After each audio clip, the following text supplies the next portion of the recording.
Boa tarde, pessoal. Nós somos a EducationUSA, estamos aqui nessa tarde com a Samantha da Milwaukee School of Engineering. A apresentação será em inglês, tá? Se vocês tiverem qualquer dúvida, podem enviar no chat.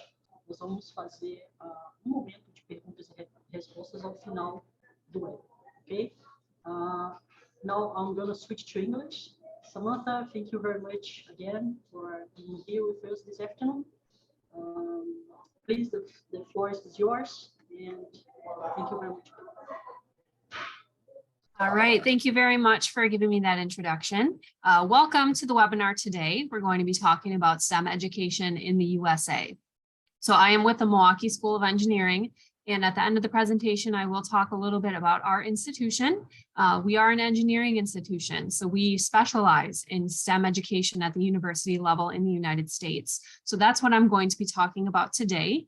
There's going to be a lot of information about STEM education and universities in the United States in general. So if you have any questions throughout the presentation, feel free to put those questions in the chat. I will address the questions at the end of the presentation and leave some time for those questions. So to get started, here's what we're going to be talking about today. So the first thing we're going to talk about is STEM specifically. So different STEM majors, reasons why you might want to pursue a STEM degree, and the different types of rewarding career prospects that you have when you have a STEM program. Then we're going to transition into different types of schools in the United States regarding university or college education. We're going to talk a little bit about the application process when you're applying to a university and what the process is. We'll talk a little bit about tuition and scholarships. And then, as I mentioned, we also will talk about the Milwaukee School of Engineering at the end of the presentation. So to get started, we're first going to talk about some different STEM majors. What does it mean to be in a STEM program, or what type of program is considered a STEM program? So science, technology, engineering, and math is what makes up a STEM degree.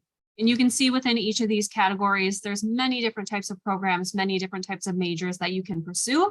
These are just some of the most popular types of programs that you could pursue as a part of STEM education. And of course, we're looking at these at their undergraduate and the graduate level. So depending on what level of education you're looking for, you can find programs that fit within both. So of course, biology, chemistry, physics, that's very popular science degrees. Business analytics, data science, IT or information technology is included in the technology category. Engineering has computer engineering, chemical engineering, mechanical engineering, and then math has programs such as actuarial science, business statistics, or risk. Again, these are just very few amount of programs that can be found within each of these categories. They're very expansive categories. There's many, many different types of programs, and the United States has over 4,000 universities. So you can find many different types of STEM degrees depending on which universities you're looking into. But you may be wondering, why should I get a STEM degree? Why is this important? Or why would you want to consider this over a liberal arts degree or a business degree or something along those lines? And really one of the biggest reasons is the job market. So students who pursue a STEM degree, oftentimes you're transitioning into a STEM job after you're finished. And you can see based on the statistics on the screen, 73% of STEM jobs require a bachelor's degree. This is really the entry level requirements, especially in the United States, but around the world, that is required for you to get a job within the STEM field. So it's very important that you pursue a 4-year degree, an undergraduate degree, if you're trying to get a job that's within the STEM field. This number is projected to go up. So this just means that, again, if you're wanting to pursue this, you really need to continue your education or further your education into an undergraduate degree within the STEM field. And the jobs are plenty, especially in the United States. Over the last couple of years and through 2029, the projections for STEM occupations are expected to grow in the United States by 8%. So this is a really high projected growth rate compared to other occupations in the United States, which is just under 4%. And this is especially true when it comes to occupations in the computer field. So information security analysis, software developer, computer scientist, IT. These types of jobs are projected to grow by 11.5% by 2029. So this is the largest growth of all STEM related jobs across the United States. So if you're somebody who's interested in computers, this is a really great field to get into. There's a lot of job growth. There's also a lot of opportunity for jobs, especially if you go to a school like the Milwaukee School of Engineering that specializes in STEM, specializes in computer occupations. It's really going to set you forward in your career in STEM and in the computer fields in general.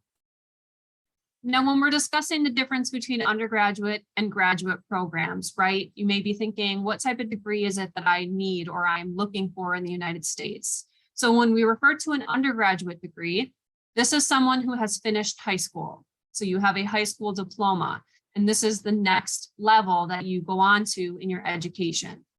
Typically, this is a 4-year program. And when you finish with this program, you'll have a bachelor's degree.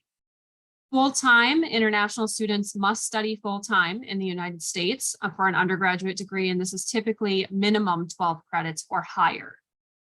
If you've already finished your bachelor's degree, whether that's in your country or in the United States, and you're ready to move on to the next level of education, that is a graduate degree or a master's degree, it's also called. It's interchangeable, the terminology for that.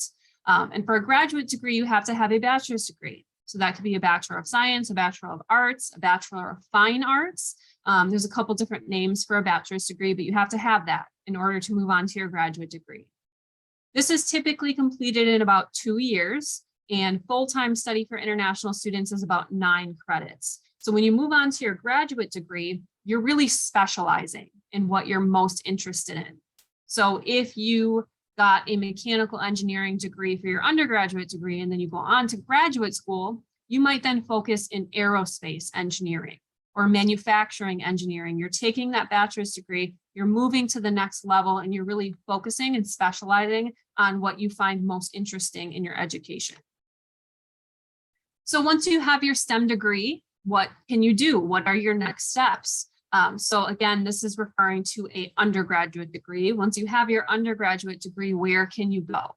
So you can further your education and you can go on to graduate school to get your master's degree. So you can see there's some examples there: Master of Science in Engineering, Civil Engineering, Computer Science. The list goes on of different types of graduate degrees you can obtain in the United States. Or you can transition into working in your field of study, so entering the industry. Again, this is really important when you have a STEM degree. Entering the industry and actually becoming an engineer or becoming a computer scientist is one of the popular routes that students will take. So you'll enter the industry and you'll start working as that occupation. One thing that's important to note, when you study STEM in the United States, you actually can get extended work authorization. So that's called STEM OPT. So all international students have the opportunity to work after they finish their degree in the United States, but what type of degree you have depends on how long you can work in the United States. So if you have a liberal arts degree or a business degree, something that's not STEM, you can typically work 1 year in the United States after you finish your degree. But if you get a STEM degree, you can actually work up to 3 years in the United States. So that's another really important reason why you might want to consider a STEM degree, is because you do get extended work authorization after you finish your degree. And this applies to both the undergraduate degree and the graduate degree. So that's just another reason why you want to consider STEM. Another reason why you want to consider STEM is internships. So internships are very important when you're getting a degree in general, but especially when you're getting a STEM degree, internships are very important because it shows that you have experience in the field. So international students do have the opportunity to work in paid internships, typically over the summer between your academic years. This is called CPT. So CPT is used during the academic year. OPT is used after you finish the degree. So internships are important because companies are looking to hire and give full-time jobs to students who have real-world experience. This also allows you to network with different companies or different individuals in your career field and really start to develop your own career. So you're going to have professional experience. You're going to be growing personally as well, because you'll get to try out different internships during your time at university. When you're in university, you can see, okay, would I like this as my full-time job? Or maybe I'll try something else and I'll see if I like that as my full-time job. And really, it's going to set you apart from other students. So if you've done 1 or 2 or multiple internships, that's going to put you ahead of other students in terms of your resume, in terms of your professional appearance, and companies and jobs are more likely to take you seriously and want to hire you full-time and maybe sponsor you at their company as well after your OPT is finished. So it's really important to consider looking for an internship. And 72, almost 73% of college graduates who have that internship experience receive a full-time job offer, in contrast to about 36.5% of those who didn't complete an internship at all. So it's very important. It looks very good on your resume. And you really want to make sure when you're looking for a university that you're searching for an institution who will help you find internships. So some universities will help you, some will not. So it's important to know the difference. And when you're looking into a university, figuring out what type of help they offer. So some institutions will have career fairs. The Milwaukee School of Engineering has a very, very large career fair every fall. That's for our students. Usually about 350 companies will come to our career fair. And this year specifically, we actually had Tesla on our campus, which of course is one of the huge companies in the United States for students looking for engineering jobs or computer science jobs. So they were on our campus. So we provide that to our students so that way you have an easier time finding internships. And we have a lot of company partnerships. So a lot of companies in the Milwaukee area, in the Midwest, and across the nation are coming to MSOE and are looking for our students because they know the academic quality of what we teach our students. Paid internships are also more likely in the STEM field. So if you're in STEM, you're likely to get paid fairly well for a summer internship that you do. In humanities or business or other areas, sometimes they have unpaid internships. So you want to be careful what type of internship you're looking into, and that will depend on what field you're going into. You should also research different universities to see what types of relationships they have with the companies around them. So for example, we have strong ties with Harley-Davidson, Johnson Controls, Milwaukee Tool. These are all very large companies, reputable name companies in the Milwaukee area that our school partners with. The size of the institution or the size of the university will also determine the level of competition you have, right? So if you're going to a really large university, you're going to be competing against hundreds of other students for internship opportunities. But if you go to a much smaller school, there won't be as much competition for the internships in the city and in the surrounding area. So you might have a better chance getting an internship if you go to a smaller, more focused school. All right, so now we're going to transition into talking a little bit more about different types of universities in the United States and what you need to consider when you're searching for a university to attend in the fall. So as I mentioned, there's over 4,000 different universities in the United States. So we have many, many options of universities that you can pick from. But one thing that you really need to think about is the size of the school. So there are many large public institutions, there's very small private institutions, and this will determine what type of education experience you'll have. So the most important thing when considering the size of the school is the size of your classes. So you can see in the picture here, this is a very large class. So we have very large public universities that are very well known, are very well ranked among other institutions, but you might have a very large class. So you can imagine in this picture, it might be hard for you to connect with your professor because there's hundreds of other students in this classroom with you. If you go to a smaller school, then of course you're going to have smaller classes, and it might be easier for you to form that connection with your professor and get all of your questions answered in a class that's smaller. But again, you need to find out what's the right fit for you. Maybe you are looking for a very large university and that's something that you're interested in. That's typically what's depicted in media, in movies and TV shows in the United States, is these very large universities. So you just need to figure out what's the best fit for you. The campus culture at a small or a large university will be a little bit different, but being at a university in the United States, part of the experience is having fun, being involved in organizations, working on campus, doing things outside of academics. So the campus culture will still exist at a large versus a small institution. But there are some other things you might want to consider as well. So we also have what's known as public versus private institutions in the United States. So there are things that differ between the two. The most popular thing, or the thing that typically differs between the two, is the tuition. So public institutions sometimes have a lower tuition, but they might not give you as much financial aid. They might not give you as much scholarship. Private institutions, on the other hand, typically are a little bit more expensive, but sometimes they do give you larger scholarships or larger financial aid packages because of the tuition difference. Again, we talked about the size. So typically public institutions are much larger, private institutions are smaller, and some private institutions do have a religious affiliation. So just make sure you're looking into that when you're researching universities. The diversity also might be different at a larger versus a smaller institution, or a public versus a private institution. Because a private institution is smaller, typically there's not as much diversity than there would be at a large public institution. Sometimes the prestige is a little different. So sometimes private institutions can be seen as more prestigious over public institutions. That's not always the case, and that doesn't always correlate to the quality of education you will receive. The other thing is, public institutions or larger institutions typically have a lot more types of programs or degree offerings because they're larger. They can support a lot of different types of programs. Private institutions like ours, for example, the Milwaukee School of Engineering, we are a small private institution. So we have a very small amount of majors or programs that we offer to our students. So it's really important for you to know what types of programs you're interested in when you're applying to different schools. If you're really not sure, if you have no idea what type of program you want to pursue, you might want to apply to a larger school because there's a lot more offerings. If you know for sure, I want computer science or I want mechanical engineering, then you can apply to a smaller school because they have more focused specific programs. The other thing you need to consider is, where in the United States do you want to study? The United States is a huge country, and our geography varies depending on what part of the country you're living in.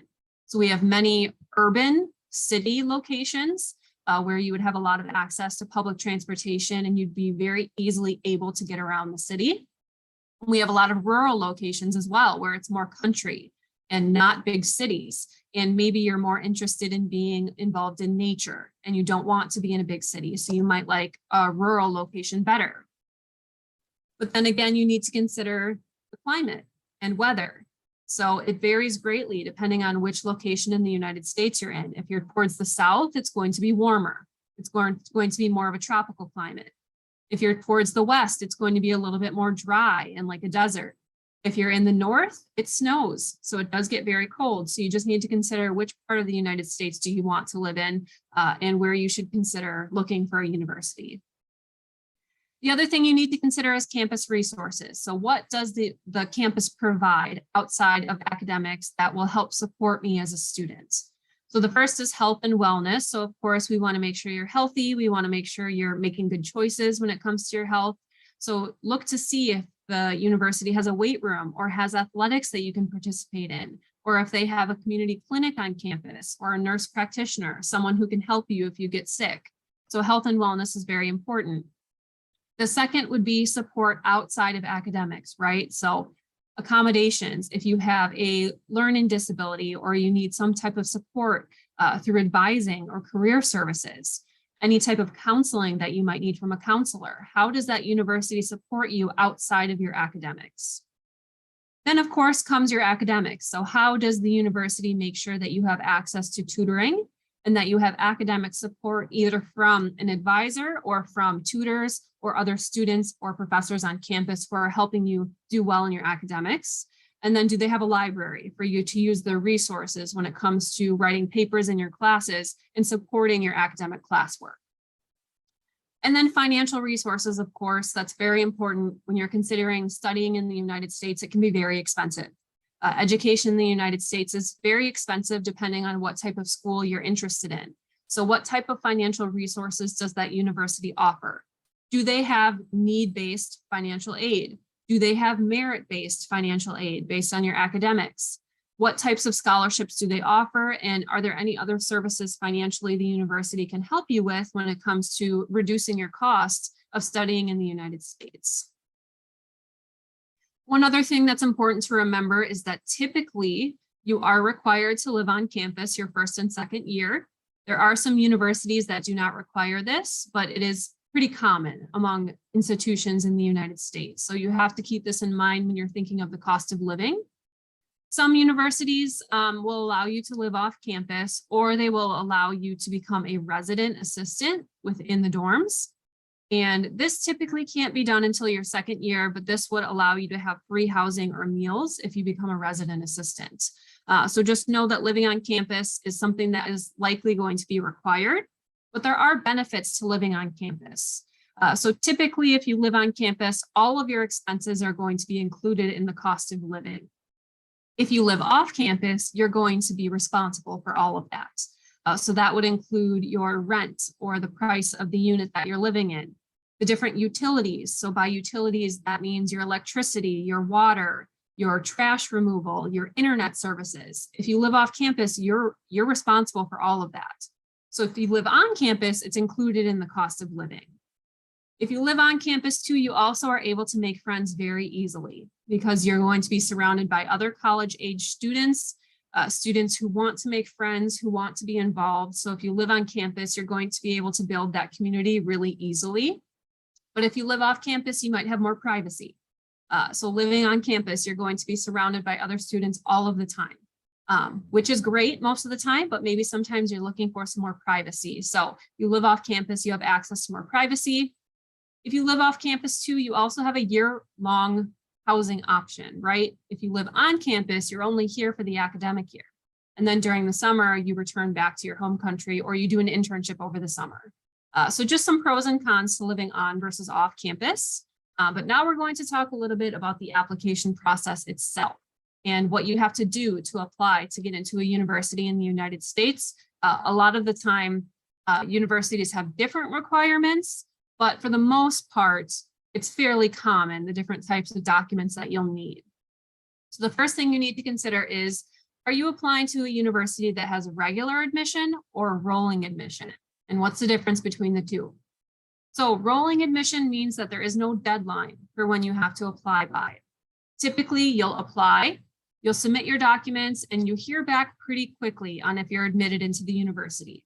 And those universities will accept or deny a student once they receive all of that material. If you're applying for a university that has regular admission, typically there's a deadline of when you need to apply by. You'll apply and you'll wait to hear back about your admission decision until a set date, until that deadline passes. So all of the students will submit their applications at the same time, and then all decisions will go out at the same time. Typically, a university that has regular admission only admits a certain amount of students. If it's a rolling admission, typically you're not competing against other people. You're just competing against the admission requirements, and if you meet the requirements, then you'll be admitted to that university.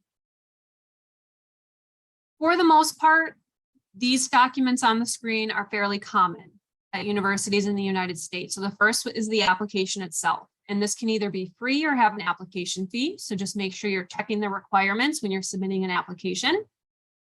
Test scores may be required. After COVID, they've become optional at a lot of universities. So that would be the ACT or the SAT. But I do encourage you to take that test because it typically shows the visa officer that you're very serious about studying in the United States, and it looks very good on your visa application. Transcripts are going to be common among all applications. So we need to see your performance in your high school degree or your high school years, and we need to see your GPA, and we need to see what level your GPA is at on the US scale. Essays might be required at some institutions to show what your personal achievements are and why you're a good fit for the university. English proficiency is going to be required pretty much across all universities. So the TOEFL, the IELTS, the Duolingo, these are all the tests that a lot of universities will accept. A copy of your passport and a financial document, a financial guarantee, typically is required after you are admitted. So after you're admitted, you need to show that you can afford the cost of 1 year for tuition and living expenses in the United States. And then if you're a student applying for graduate school, some of the other things that might be required would be letters of recommendation, a personal statement, or the GRE, which is another test that you have to take in order to get into graduate programs. But again, this varies among institutions. So make sure that you're always checking the university website to see what they require. So some tips for applying: make sure you're reading all the instructions carefully to understand the program and the school that you're applying to. Make sure you know your deadlines. It's better to turn in your documents sooner rather than later, so make sure you're meeting those required deadline dates.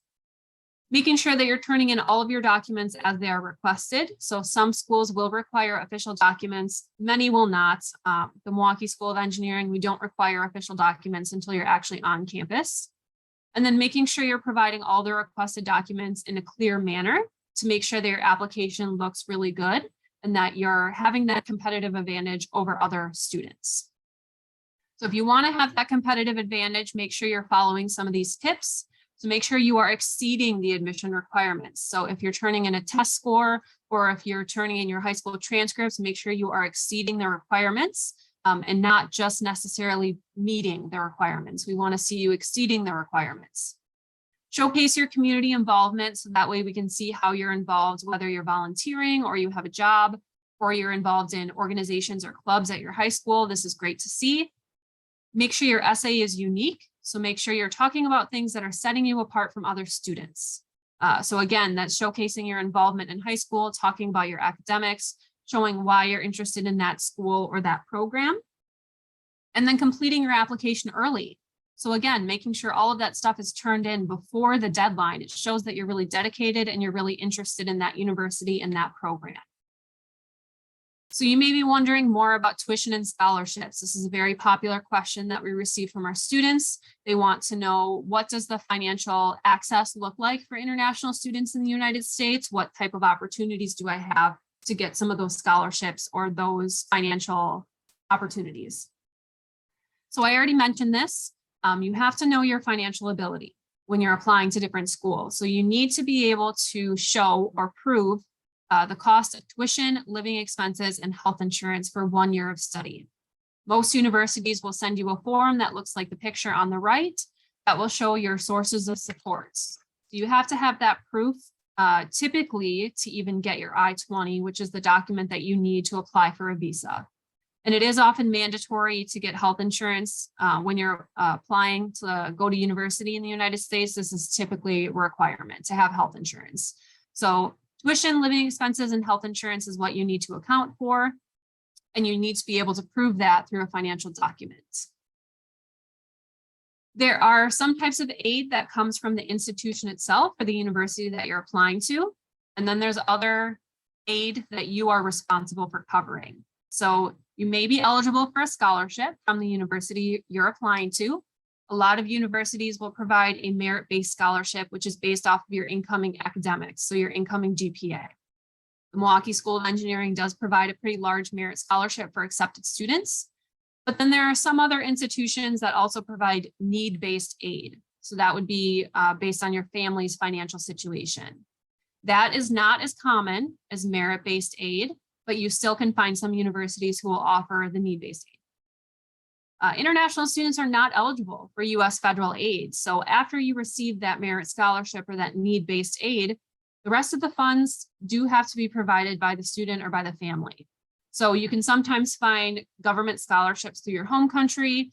If you do have a relative or someone living in the United States who is willing to co-sign a loan, sometimes you can get a loan through a US institution, or you might have to find sponsorship through your family or through a company that one of your family members works for.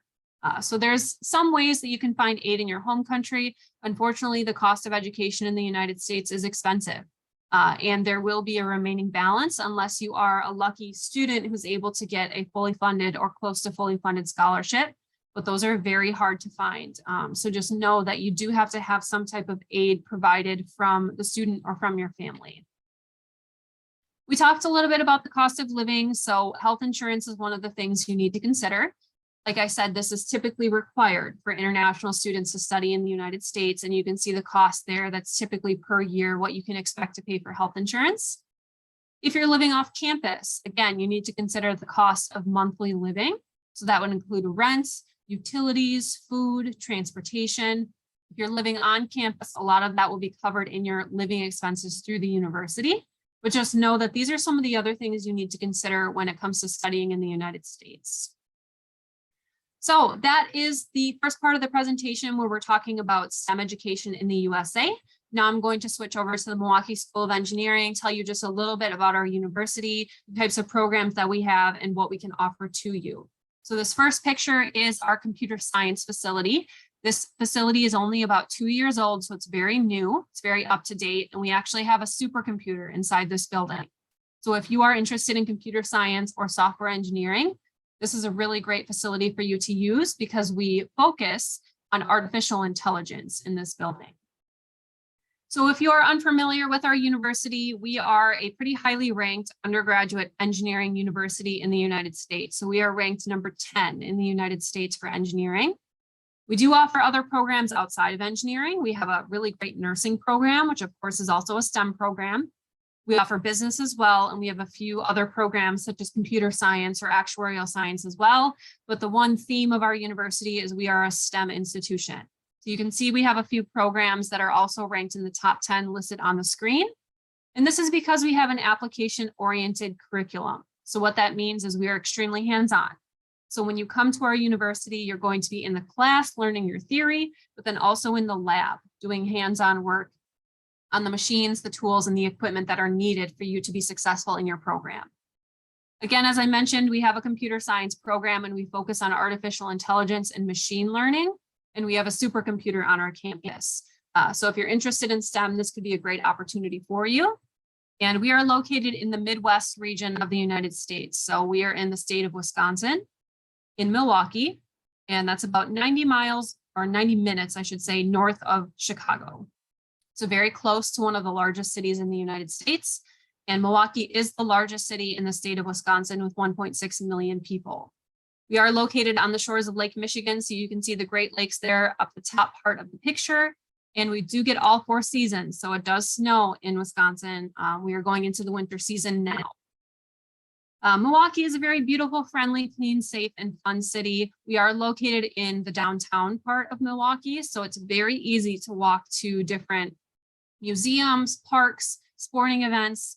Very easy to get around in the downtown area without a car. So we have transportation, public transportation, or you can easily walk to the different locations downtown.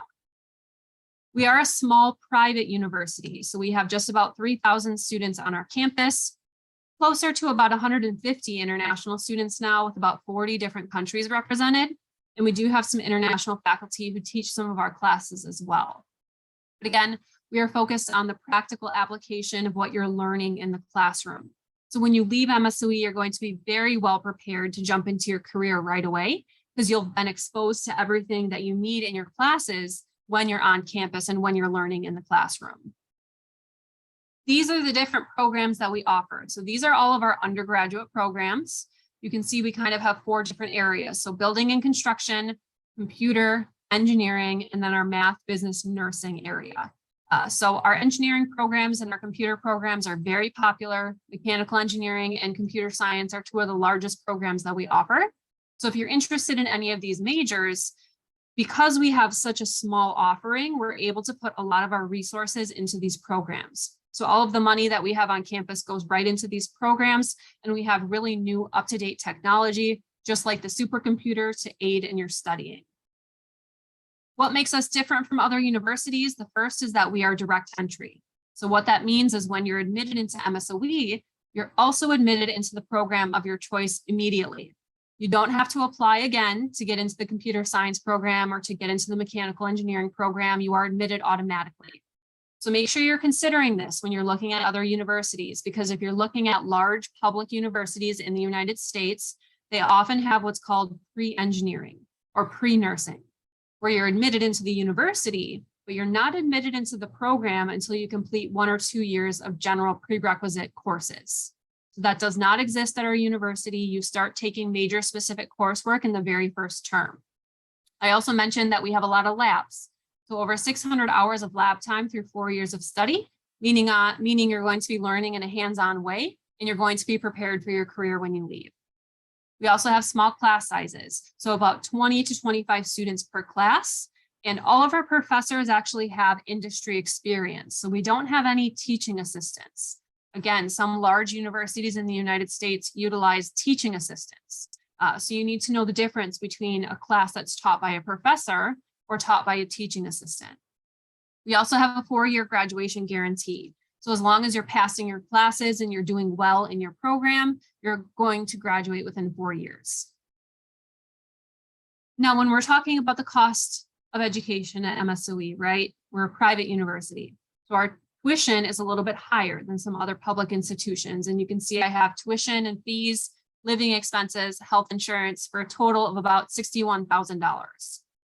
So this is the cost for 1 year of education. But one thing that's really important to note is that all of our accepted undergraduate international students are guaranteed to receive a $25,000 scholarship per year. So this brings the cost of education down to about $35,000 per year, which is pretty good compared to other universities in the United States. You also have to know that we have a very high return on investment. So what that means is the money that you're putting into your education, what is the chance that you're going to get that money back quickly after you graduate once you get a career? So we have a 96% placement rate or outcome rate for our jobs, and that's across all of our programs, with an average starting salary of about $65,000 per year. So this means that once you graduate within 6 months, your chance of getting a job within your field is about 96%. And the salary that you'll start making right away, on average, is about $65,000 per year. And with certain programs, this is even higher. So our computer programs have been pushing into the 70s and into the 80,000s for students who are fresh graduates and who are starting their first full-time job. So where do our graduates work, you might be wondering? I've mentioned some of the companies already: Harley-Davidson, Johnson Controls, GE Healthcare. These are all big corporations in Milwaukee and in the Midwest. And then we also have students at Tesla, Google, Amazon, of course, different parts of the United States, in California, in Silicon Valley, where all of these big computer companies are located. When it comes to living on campus, we have a few options. I'm going to go through them briefly just because it's not as important as some of the other information I've given to you. It's still something you need to consider though. So we have an on-campus apartment called the Groman Tower. Very new, it's very up to date. We have studios, 1-bedrooms and 2-bedroom apartments that all of our students can live in fully furnished. So this is a great opportunity for international students if you're looking for something that has a kitchen and a bathroom within the same room. But then of course we have our general residence halls as well. So this is great for students who are looking to make friends quickly. You'll be living in these halls with these other students. You'll all be living together, experiencing college together. So this is what a typical residence hall looks like at any university in the United States. Our admission requirements are pretty straightforward. We're looking for a minimum GPA of 3.0 on the US system, 2.8 for business and construction management. We also need an English proficiency test. So that's the TOEFL, the IELTS, or the Duolingo. We also accept the Duolingo. As I said, we don't require the ACT or the SAT, but it is recommended, especially for your visa appointment. And then a strong candidate would have a good math and science background. Once you're admitted, you do have to submit your financial documents and a copy of your passport. And you can see the free application listed below. So I encourage you to submit that application if you're interested in MSOE. It's free to apply. It's very easy to apply. It only takes about 10 to 15 minutes. There again is our link for the free application. The person who's listed on the screen, that's one of our admissions counselors, Lucy. She's the assistant director of admissions and she specializes in international admissions as well. So you can send her an email or send her a WhatsApp. She's very responsive on WhatsApp. You can also contact me too, and I will put my contact information in the chat. But at this time, I will turn it over for questions. So feel free to put your questions in the chat. If it has to do with STEM education, universities in the United States, or the Milwaukee School of Engineering, or something else, I'd be very happy to answer those for you. Great, thank you so much, Samantha. So if anyone has questions, you can either ask them and open your mic or send them on the chat. It can be in Portuguese or English. If you want to ask in Portuguese, we can translate it for you. That's not a problem. But Samantha, I have a question actually, specifically about Milwaukee School of Engineering. Do you have rolling admissions? Yes, we do. All year? Yes, so rolling admissions, that means we don't have any deadlines, so students can apply at any time. We encourage you to apply during the fall and in the early spring at the latest, so that way we can get you your visa information and you can schedule an appointment. but you can apply all the way through the early spring into the late spring. Typically during the summer, it's getting a little too late at that point, but we will still accept applications all the way through then. Awesome. And you have your own platform, right? So the student will apply through your website. We do, yes. So it's free on our website. It's very easy application. It just asks for your basic information. And then as soon as we get the application, one of our admissions counselors will reach out to the student. Awesome. Amazing. So does anyone have any questions? I think oh, there it is. Does having an European passport help on getting a scholarship in the US in any way? Miguel is asking. Having a European passport? Yes. Does it help on getting a scholarship in the US? No, not really.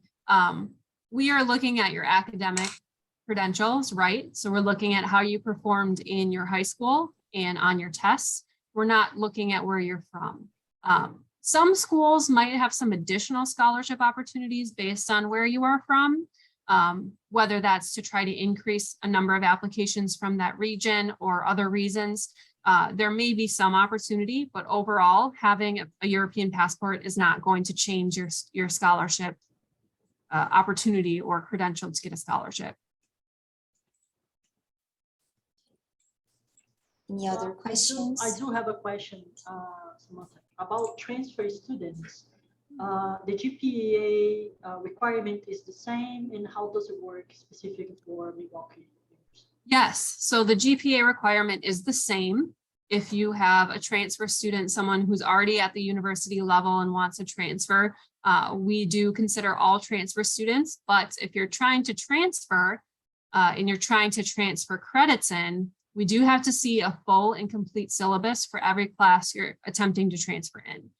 So sometimes that can be a lot of work, right? Especially if you've taken a lot of classes. So if you are considering transferring specifically to our school, make sure you're pretty serious about it. So that way we can help you get those syllabus and consider transfer credits. Thank you. Any other questions?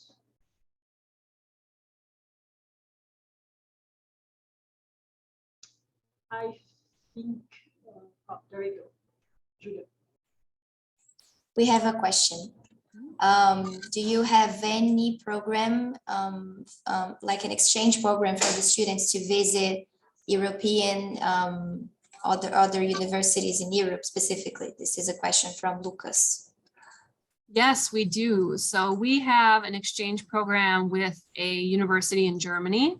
We also have an exchange program with a university in the Czech Republic. So you do have to be in specific majors, though, in order to participate in those programs. So if you're interested, take a look at our website. But we do have some short-term travel opportunities as well through an organization called Engineers Without Borders, or also Global Medical Brigades. So we do have some short-term opportunities and a few long-term study abroad opportunities as well. Amazing. That's a good question. I didn't know that about Milwaukee. That's amazing.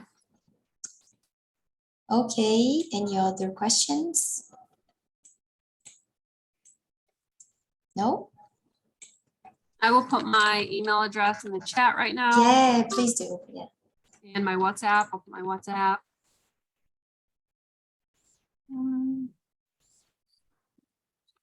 Okay, so feel free to email me. Feel free to WhatsApp me. I'm very active on WhatsApp, so I can answer any questions that you have.